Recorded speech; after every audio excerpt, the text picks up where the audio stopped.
this module. You will learn about drops and bubbles. Ever wondered why a drop of water or a soap bubble is spherical or almost spherical in shape? The answer is surface tension. Let us learn how surface tension makes drops, cavities, and bubbles spherical in shape. A drop is a small volume of a liquid bounded completely by a free surface. A bubble has two spherical interfaces, one convex and one concave, separated by a thin layer of liquid. A cavity is formed when a small volume of gas is trapped in a liquid.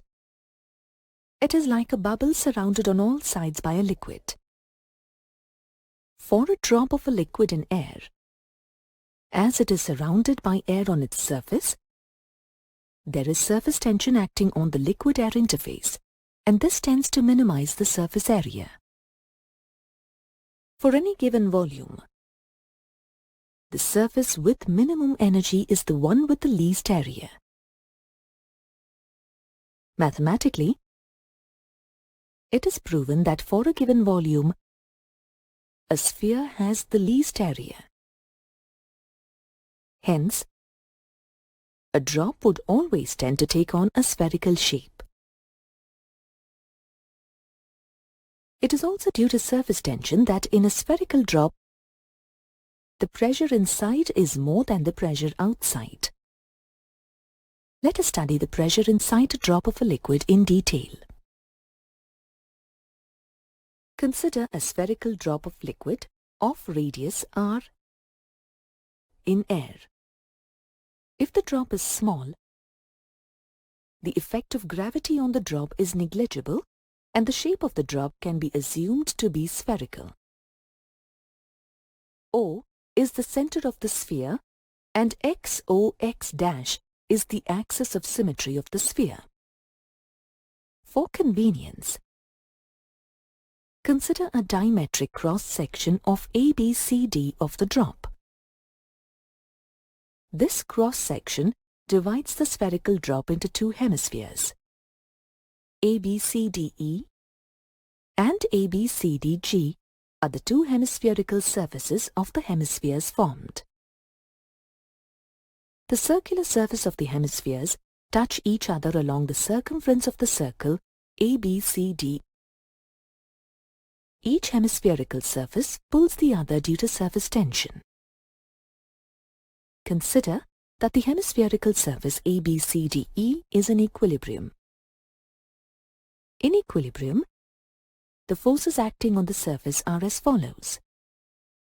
The force on ABCDE due to the surface tension of the surface ABCDG in contact. Let this be F1. The force due to the air outside the surface. Let this be F2. The force due to the liquid inside the surface. Let this be F3. The force due to surface tension acts on all the points of the circle ABCDA.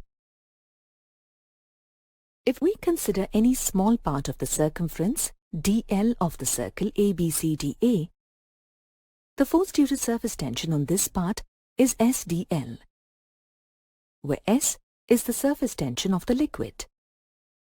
This force SdL acts along the axis of the symmetry OX as shown.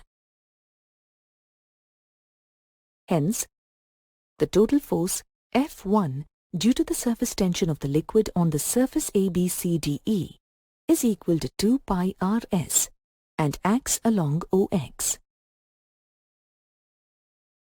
Now, let us consider the force due to the air outside the surface ABCDE.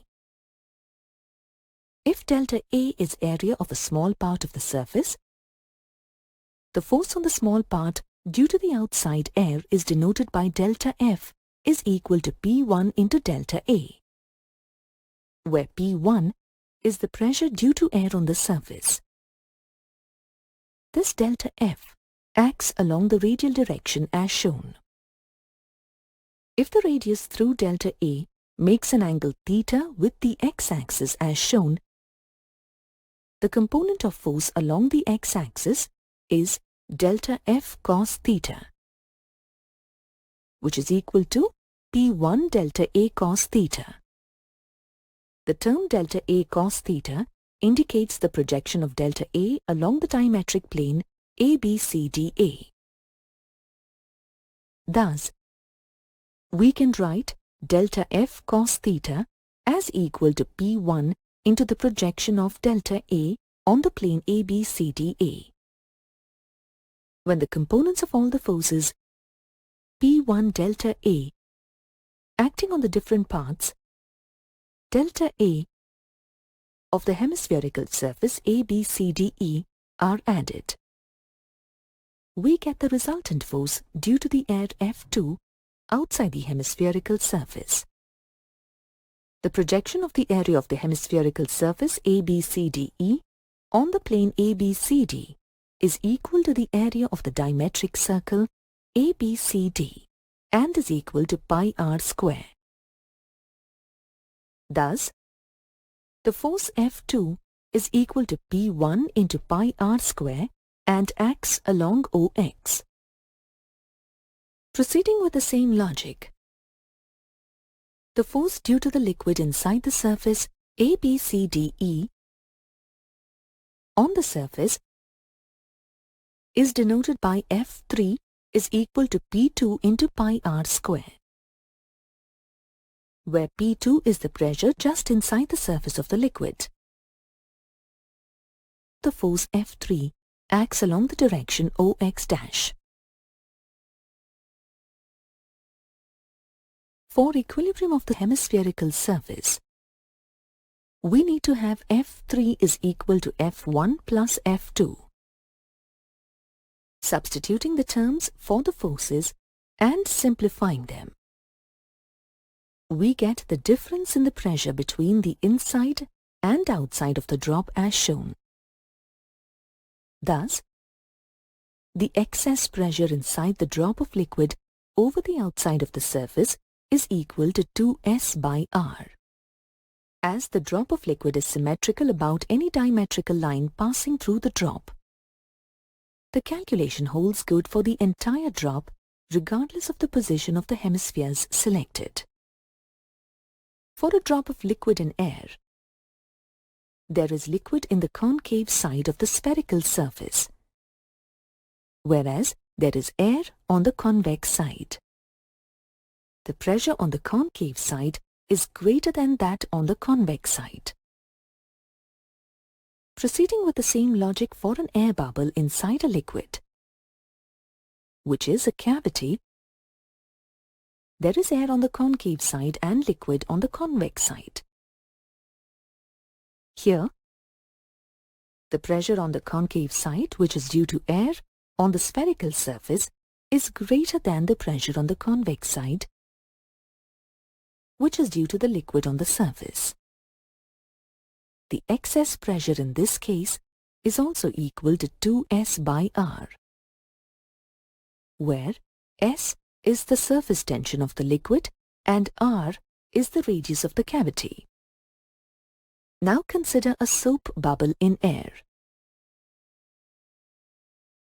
The thickness of the bubble is very small and is surrounded by air both inside and outside of the bubble.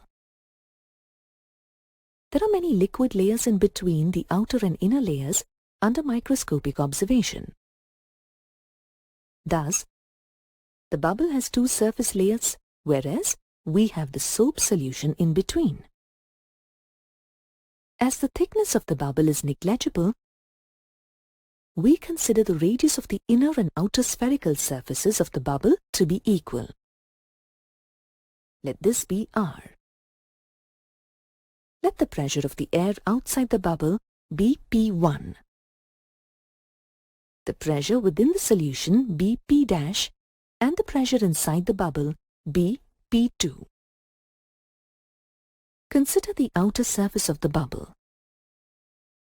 According to the logic derived earlier, The difference in the pressure between the concave and convex portions of the outer surface is denoted by P dash minus P1 is equal to 2S by R. Let this be equation 1. Similarly, considering the inner surface of the bubble, the difference in the pressure between the concave and the convex portions is also equal to 2S by R. Let this be equation 2. Adding equation 1 and equation 2, we get the difference in the pressure between the inside of the bubble and outside of the bubble. On simplifying, we get the excess of the pressure in the bubble over the outside of the bubble as P2 minus P1 is equal to 4S by R. Thus, the pressure inside a soap bubble is greater than the pressure outside by 4S by R. You have now reached the end of this module. In this module, you learned that a drop is a small volume of a liquid bounded completely by a free surface.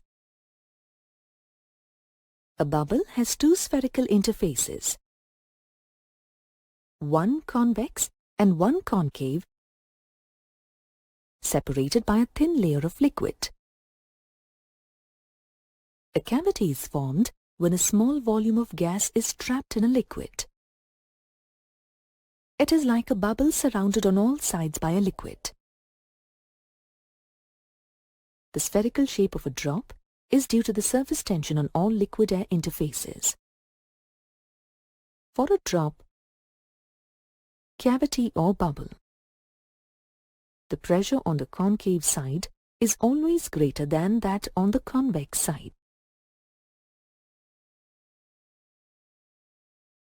For a drop, the difference between the pressure inside the liquid drop and that of the outside air is equal to 2S by R.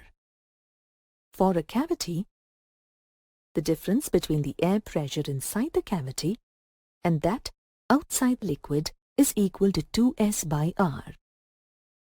For a bubble, the difference between air pressure inside the bubble and that outside the bubble is equal to 4S by R.